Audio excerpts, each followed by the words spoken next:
देखिए, हिंदुस्तान में इन दिनों सीबीआई, ईडी और पेपर लीक का मामला सुर्खियों में है। अब से कुछ ही दिनों बाद देश में लोकसभा चुनाव होने वाले हैं। ऐसे में पार्टियों की तरफ से तैयारियां जो है युद्ध स्तर पर पूरी की जा रही है। माना यह जा रहा है कि अब से कुछ ही घंटे बाद भारतीय जनता पार्टी की तरफ से पहली लिस्ट प्रत्याशियों की जारी हो सकती है, जिसमें भारतीय जनता पार्टी के दिग्गज नेताओं का नाम शामिल हो सकता है। उसमें प्रधानमंत्री मोदी भी हैं और प्रधानमंत्री मोदी माना यह जा रहा है कि वाराणसी से तीसरी बार चुनाव लड़ सकते हैं। अभी इसकी आधिकारिक घोषणा नहीं है। हम मौजूद हैं इस समय बनारस में और बनारस की मशहूर अड़ी पर हमारी मौजूदगी है। लोगों से हम जानने का प्रयास करेंगे कि बनारस का मूड क्या है, बनारस की जनता आगामी लोकसभा चुनाव में किसे आशीर्वाद देने जा रहे हैं। युवा साथी हैं, इसके अलावा जो लोग मौजूद होंगे हम उनसे भी बात करेंगे। क्या नाम है, कहाँ से है? जी, मेरा नाम हिमांशु गिरी है, मैं वाराणसी से ही हूँ। हिमांशु जी, क्या लग रहा है बनारस का मूड क्या है आगामी लोकसभा चुनाव को लेकर? जी, बनारस का मूड पूरे देश का मूड एक ही है, क्योंकि बनारस अलग नहीं है और हमारे प्रधानमंत्री जी का ही क्षेत्र है। तो पूरा हम सब बनारस वासियों का पूरा प्रधानमंत्री जी के साथ पूरा सपोर्ट है और पूरा इच्छा है भी हम लोगों की वो पूरा यहाँ से दोबारा चुनाव लड़े, तिबारा चुनाव लड़े और हम सब का मतलब पूरा तरीके से समर्थन और सहयोग रहेगा। देश के विकास को देखते हुए, देश की सारी सुरक्षा से संबंधित चीज़ों को देखते हुए हम लोग को सारा समर्थन युवाओं का है। हमको लगता है 2019 में आपने वोट किया होगा। जी, 10 सालों में बनारस में आपने क्या बदलाव देखा है? मूलभूत सुविधाओं की बात कर ले, क्या बदलाव देखा है? देखिए, हम सांसदीय अगर नजरिए देखें तो यहाँ पे साफ सफाई से लेके, रोड के मैप से लेके, टूरिज्म से लेके संबंधित लेके हम लोग के जो मेन जो मूल पहचान जो बाबा विश्वनाथ जी हैं उनके कॉरिडोर का विकास से लेके सारे चीज़ों को, छोटी छोटी पॉइंट को मतलब प्रधानमंत्री जी ने इस चीज़ को देखा, समझा और छुआ। इस चीज़ के लिए हम लोग काफ़ी आभारी है। प्लस उन्होंने समय भी दिया, समय पे उन्होंने यहाँ पे आया, यहाँ की ज़मीनी चीज़ों को देखा। अभी वर्तमान में भी जो पुल और रोड संबंधी जितने भी चीज़ें उन्होंने ज़मीनी पर उतर कुछ चीज़ों को समझा, देखा। इसलिए हम सभी महाराष्ट्र वासियों की तरफ से उनके लिए धन्यवाद और आभार है। और हम लोग का भाग्य है कि हम लोग और सबसे मेन मुद्दा जो हम लोग का स्वाभिमान का मुद्दा था, जो लोग कहते हैं धर्म का मुद्दा नहीं, ये स्वाभिमान का मुद्दा था। कई वर्षों का, 500 वर्षों का जो हम लोग का स्वाभिमान टूटा हुआ था, उस स्वाभिमान को उसने स्थापित करके राम मंदिर के रूप में हम लोगों को इस सरकार में और इस चीज़ को हम लोग को जीत मिली और उसको पूरा भी हुआ। देखिए, कभी कभी कोर्ट की आदेश भी आ जाते लेकिन वो पूरा नहीं हो पाती, सरकार के कमजोर नजरिए और कमजोर माध्यम की वजह से। लेकिन इस मजबूत सरकार में इस चीज़ों को हम लोग को मिला। 370 हो, चाहे राम मंदिर का मुद्दा हो, चाहे विकास का मुद्दा, तीनों चीज़ हम लोग को। राम मंदिर का मुद्दा इस बार हावी रहेगा, सीधे सीधे जनता ये कह रही है। आप भी बनारस के ही रहने वाले जी। करते क्या? जी, मैं एक यूएस बेस्ड ऑर्गेनाइजेशन में असिस्टेड टेक एनालिस्ट हूँ। मैं दिव्यांगता के क्षेत्र में कार्य करता हूँ। मेरी संस्थान का नाम है voice of specially abled people और मेरे संस्थान के फाउंडर हैं श्री प्रणव देसाई जी। चलिए, ये तो आपके निजी विषय से संबंधित जानकारियां हो गई, आप किस क्षेत्र में काम कर रहे हैं। सवाल यहाँ पर यह है कि बनारस के रहने वाले हैं, कितना बदलाव देखा है इन 10 सालों में? जी, बदलाव की बात यही आप देख सकते हैं कि आज जो सड़कें हैं कितनी साफ़ सुथरी हैं।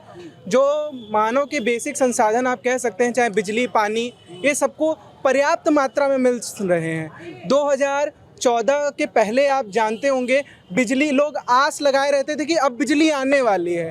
अब तो यहाँ पे रहता है कि 10 मिनट को बिजली कट गई तो भैया बिजली क्यों कट गई? अरे भैया फ़ोन करो, कहाँ गया, बिजली क्यों कट गई यार, कितने देर में दे रहे हो? आज तो ये हाल है। और आपने देखा होगा संसाधन के साथ साथ आज बनारस पूरे भारत में सबसे बड़ा टूरिस्ट अट्रैक्शन है। आगरा के ताजमहल से ज़्यादा लोग बाबा काशी विश्वनाथ धाम को देखने आ रहे हैं, घूमने के लिए आ रहे हैं। लोग आ रहे हैं, टूरिज्म बढ़ रहा है तो लोगों का रोजगार भी बढ़ रहा है, व्यापार भी बढ़ रहा है, आय भी बढ़ रहा है।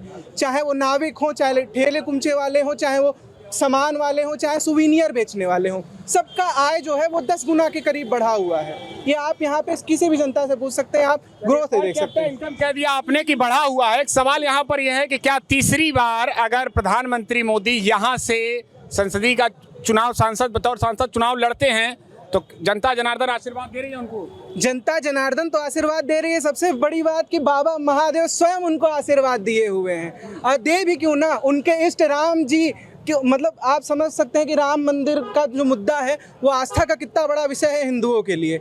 और शिव जी के इष्ट को यानी कि राम जी को मतलब कि उनके अयोध्या धाम वापस दे दी गई, तो सोचिए जिन पे महादेव स्वयं खुश होंगे, आशीर्वाद अपना बरसा रहे होंगे, तो काशी की जनता उन पे अपना आशीर्वाद नहीं बरसाएगी। विषय और भी उत्तर प्रदेश में काफी सुर्खियों में है, आप युवा हैं, आपके भी कई साथी तैयारी कर रहे होंगे। पुलिस भर्ती परीक्षा यानी पेपर लीक का मामला काफी चर्चा में है। कहा गया था, दावा किया गया था कि हमारे शासन में निष्पक्ष परीक्षा होती है। पेपर लीक हो गया, लाखों अभ्यर्थियों के सपने अभी भी अधूरे हैं। जी, अगर मैं तो इसके बारे में विशेष रूप से नहीं जानता हूं, लेकिन ये आजकल चर्चा का विषय है कि लोक सेवा आयोग, आपने देखा होगा लीक सेवा आयोग आजकल बन करके चल रहा है। इस पे हमारे मुख्यमंत्री जी का एक वाक्य भी आया है कि जो भी इसके लिए जिम्मेदार हैं उस पे दंडनीय कार्रवाई होगी। इससे पूर्व क्या था, पेपर लीक भी होते थे, पेपर में धांधली भी होती थी और लोग बना दिए जाते तो धांधली बाद में नजर आती थी। आज तो पहले ये निस्तारण हो जा रहा है कि भैया पेपर लीक हुआ तो उसको रद्द करो, निष्पक्ष होना चाहिए। इस वजह से हमने उसको रद्द। आप क्या करते हैं भैया? हम यहाँ के नैयारा जिले। कहाँ से हैं? आरा जिला से। बिहार से हैं। बिहार में बड़ा दमदार रैली निकाली है तेजस्वी यादव ने, क्या कहेंगे? वहाँ किसकी सरकार बन रही है? वहाँ तो आरजेडी की सरकार बन रही है। आरजेडी की। कामकाज हुआ है? नौकरी किसने दी है? जेडीयू आरजेडी ने मिलके दी है कि अकेले आरजेडी ने ही दी? ना, दोनों मिल के नौकरी दिया है। दोनों मिलके दी है। अब क्या स्थिति, क्यों अलग हो गए नीतीश बाबू? और भगवान पता क्या इसका अलग हो गए। भगवान भाई क्यों अलग हो गए? आप भी बड़ा मुस्कुरा रहे हैं, क्या करते हैं? भैया मैं BA honours political science BHU से कर रहा हूँ। अच्छा, तो हमको लगता है 2019 में चुनाव में वोट नहीं किए होंगे, इस बार करेंगे? जी बिल्कुल। अच्छा, क्या लग रहा है किन मुद्दों के आधार पर वोट करेंगे आप? बेसिकली मैं मध्य प्रदेश से हूँ, यहाँ से तो हूँ नहीं। जी हाँ। तो यहाँ आए हैं घूमने? नहीं, यहाँ पढ़ता हूँ, मैं बीएचयू पे पढ़ता हूँ। बीएचयू में पढ़ते हैं।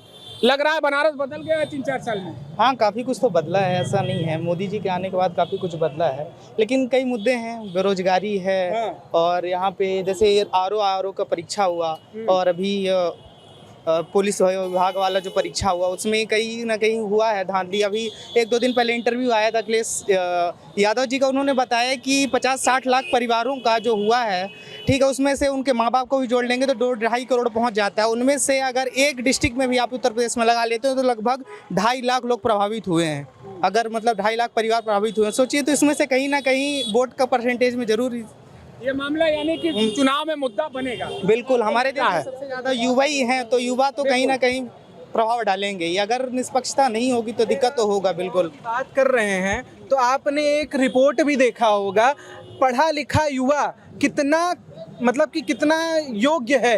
अगर आप उसकी परसेंटेज देखेंगे तो आज जो है 70% डिप्लोमा किए हुए युवा जो है वो योग्य नहीं है उस जॉब के लिए जिसके लिए वो मतलब अप्लाई करेंगे।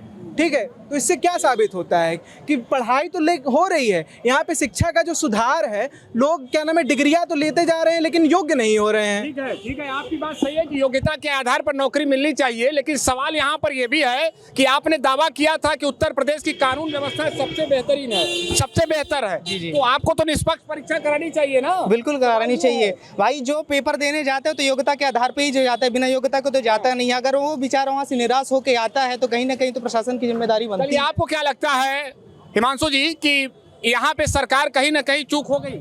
नहीं, सरकार की चूक नहीं हुई। अगर वो नकल के माध्यम से अगर सारा चीज़ हो जाता तब चूक होती, ये तो पकड़े गए। हाँ, मोदी जी या योगी जी के विषय में भी चीज़ों को समझना चाहिए।